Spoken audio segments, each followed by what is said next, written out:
It's Average Abdul's wedding night, and he feels a primal urge to satisfy basic Bushra's intimate needs. Whoops! 60 seconds later, poor Average Abdul's finished. The Minute Man himself. Guess what? Exceptional Ilyas, with all his muscles and masculinity, was the same on his wedding night. 3 years later, though, things have changed. Exceptional Ilyas performs like a thoroughbred stallion, and his harem of wives are head over heels in love with him. What did we do to deserve this stud? Tragically, Average Abdul's bedroom problems have not gotten any better. 3 years on and he still finishes too early. Worse than that, his member can barely stand at full mast. He feels weak, pathetic, embarrassed in front of his wife. Like he's not a man, Average Abdul calls his mentor, Exceptional Ilyas, and explains with much pain and shame the problem he has. Exceptional Ilyas smiles warmly and says, "My friend, master the following 3 principles and you will become a bedroom demon."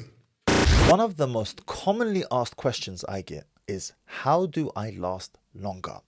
And if you have ever experienced premature ejaculation, where you finish too quick, you will know it is one of the most emasculating, humiliating experiences a man could ever go through. So I took it upon myself to create an appropriate video for you, my Muslim majority audience. Warning, I won't be rude, but this will be crude. We are talking about bobs and vagina after all. And if that's not okay with you, then click off this video now. The 3 principles to lasting longer and ultimately gaining the love, respect, and admiration of your wife. And make no mistake about it, the key to her heart is through the private part. Physical, arterial health. Mental, think about chicken.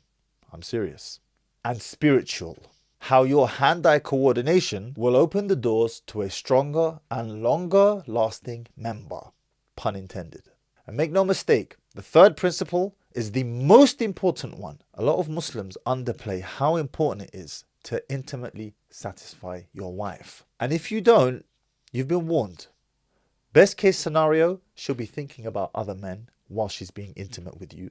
Worst case scenario, she'll leave you completely. For those of you who are new to this channel, my name is Mahdi Tijani and I specialize in relationship dynamics between the Muslim couple or throuple, so that you can experience the beauty of a peaceful marriage and focus on more important things. Principle number 1, arterial health. If you are someone to spend his social time in a shisha bar, or smoking weed, or cigarettes, this will concern you greatly. Smoking accelerates atherosclerosis, which is a plaquing or clogging up of the arteries, and the arteries and vessels it attacks first are the smallest ones. Lo and behold, the smallest ones are the ones responsible for shunting blood to Jono, to your member, mate. The consequence of which results in erectile dysfunction, or even impotence. Worst case scenario, your member is not going to be as full and hard, and as a result of that, you're going to feel embarrassed that you're all like you're semi inside her, and then you yourself are going to want to hurry up and finish before you lose your erection completely and suffer the humiliation of not being able to put on a performance with your missus. I'm going to be honest with you, okay? I've been to shisha bars. Sometimes I actually like to just spend a casual evening just relaxing in a shisha bar. But if there's one thing I cannot understand, it's, looking at people put this pipe in their mouth and breathe smoke into their lungs. Alhamdulillah, ladhi afani. Mate, I don't get it, bruv. I really don't understand it, and I hope never to be able to understand it. And I thank Allah for having saved me from it, because these are vices I have. Alhamdulillah, all praise is due to Him, and any good I have is from Him. Something I've never suffered from. But I can't understand it for the life of me, bruv. Like, you're sitting there, that was great. 5 minutes off my life. 5 minutes less of life to live. Big man thing, what are you doing? And it's contributing to your erectile performance issues. The same goes for being overweight, out of shape, not cardiovascularly fit, and the side effects of which are the same as smoking. Clogging up of the arteries, disabling or inhibiting the flow of blood to the member. Now, all of these things are reversible, but now all these things are reversible. You can easily reverse this by making the appropriate lifestyle changes, getting the appropriate lab work and following up on that lab work and seeing the results, getting a good nutrition plan, you can reverse a lot of these symptoms. It's not the end of the world, but you got to make sure to catch it on time because there is a point where it's non-reversible. Now, that VM was from my good friend, Dr. Mostafa, who actually greatly helped me in getting the correct terminology when addressing this section. If you're not already following him on Instagram, check him out in the links below. You will find him there. Principle number 2, think about chicken. When I was in school, I can't remember what year it was. You know how you have these conversations with the boys. Alhamdulillah, I didn't do anything before marriage. I got married so young. I would have ended up doing something, no, because I wasn't practicing. Alhamdulillah, Allah saved me. But you know, you chat with the boys, you're like, yeah, bro, how do you, how can I last longer? And one of the guys said that after running a quick Google search when Google was in its early days, we're talking like 2003 here, 2002, he said, think about chicken. I said to him, what the falafel do you mean think about chicken? What are you on about, bruv? And he said to me, whilst you're in the act, bearing in mind we're kids, yeah? We're going on like a proper experience. You know how boys all lie, yeah? How many girls you been here? This man. Everyone's lying, bruv. Everyone's there, still got their V card. So he's like, yeah, think about chicken whilst you're doing it. I said to him, why is that? He said, it will take your mind off of the moment. I thought about it objectively and I was like, he's absolutely right. After I got married, guess what? Any objective thought that you think of that takes your mind away from the moment actually helps to delay the time to lift off. Oh my days. I'm giggling like a flipping school child. Whether it's chicken or turkey or beef or who your football team are playing at the weekend, thinking about something objective that gets you into an objective thinking mode and takes you away from the moment that you are in. Anything to distract you from that moment where you feel, man, I can't hold on for any longer. Do that. It will delay the time to which you arrive.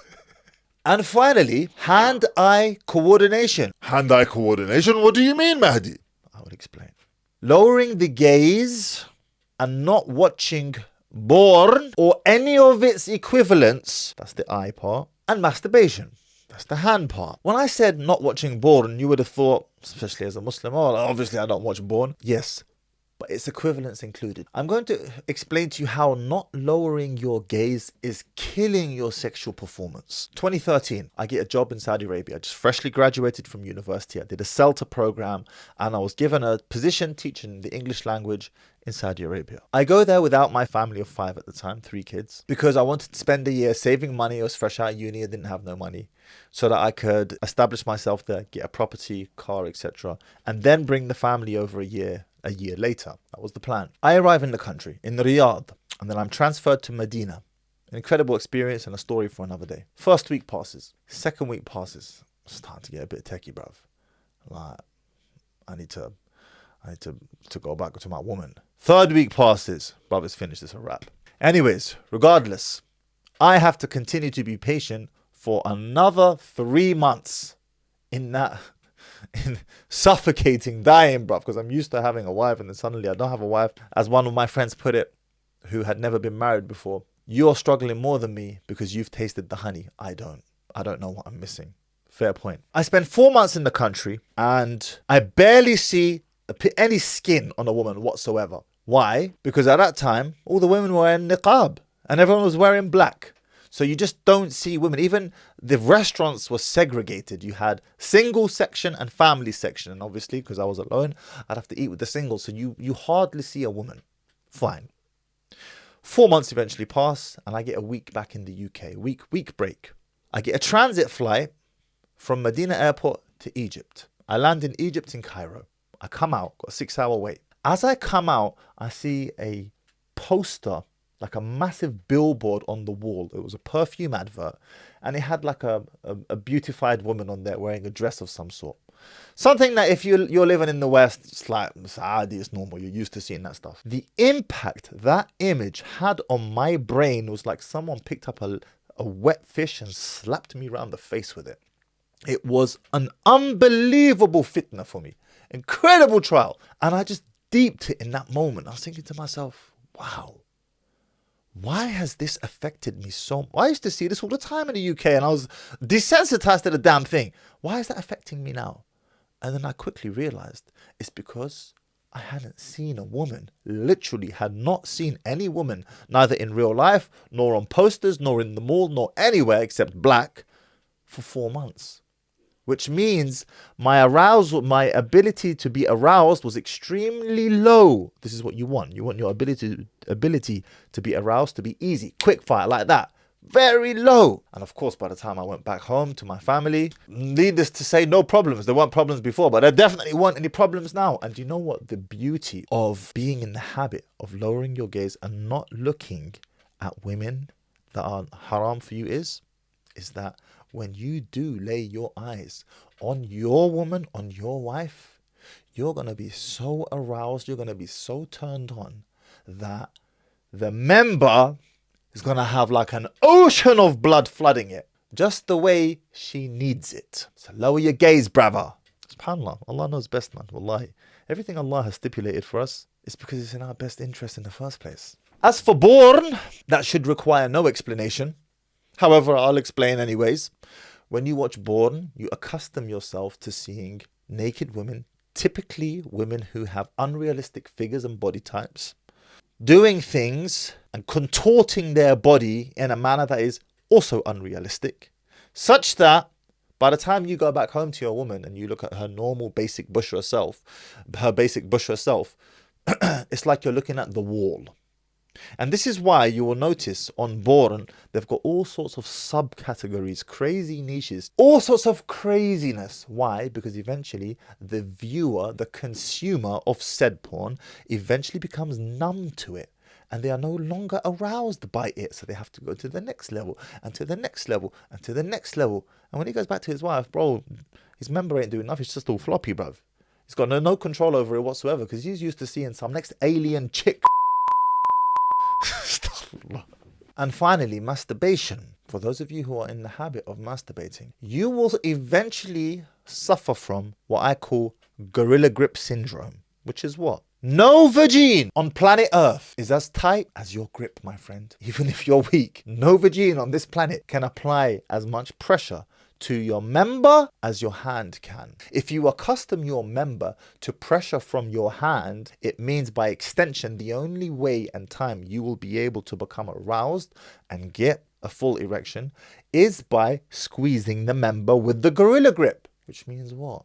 By the time you go back to your wife and you try to do as man and woman do, you can't. And if you're not currently married and then you suddenly get married and then you try to be intimate with her, you can't, because her private part cannot apply the same pressure as your hand can. Now I'm going to give you one bonus point, and that is to strengthen your pelvic floor muscles. What are the pelvic floor muscles? The pelvic floor is a network of muscles that surround the base of the member. What are the benefits of strengthening these muscles, you ask? Number one, increased sensation and ejaculatory volume. And for those who know, you know that when you have a large ejaculatory volume, women like that. They respect that. They're like, Yo, wow, that was a lot. Number two, stronger, longer lasting erections, pun intended, or better trapping of the blood in the member. That's what it's called. Keeping the member full and hard with blood. It's called trapping of the blood. Strengthening the pelvic floor muscles will enhance and increase the volume of blood that the member is able to trap and hold there. And finally, the one you've been waiting for, increased orgasm control. That is, the time until liftoff, my friend, will be delayed significantly, giving your wife the opportunity and ability to enjoy the moment with you for longer.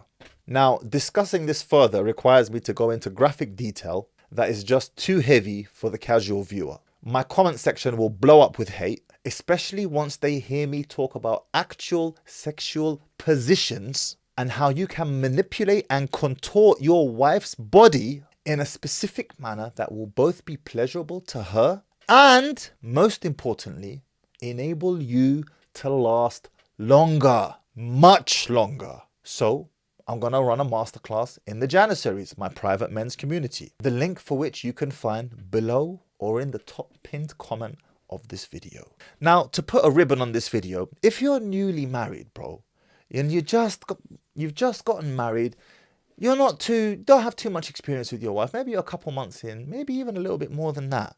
And you're still suffering from premature ejaculation. You don't have the ability to last long enough. Don't worry. Maybe the only thing you need is practice. And practice makes a big difference. Once upon a time, you were benching 60 kilos for 8 reps in the gym. And now you can do it for 50 reps. Same thing here. However, my friend, my brother, if you are not a newlywed and you've been married for a while and yet you still suffer from this problem, then you better get on this masterclass that I'm running ASAP before your wife does to you what this woman I'm about to describe did to her husband. I had an email sent in from a sister who told me she was on the brink of initiating a sexual affair with her neighbor precisely because her husband could not satisfy her. You can check out my response to her email right here.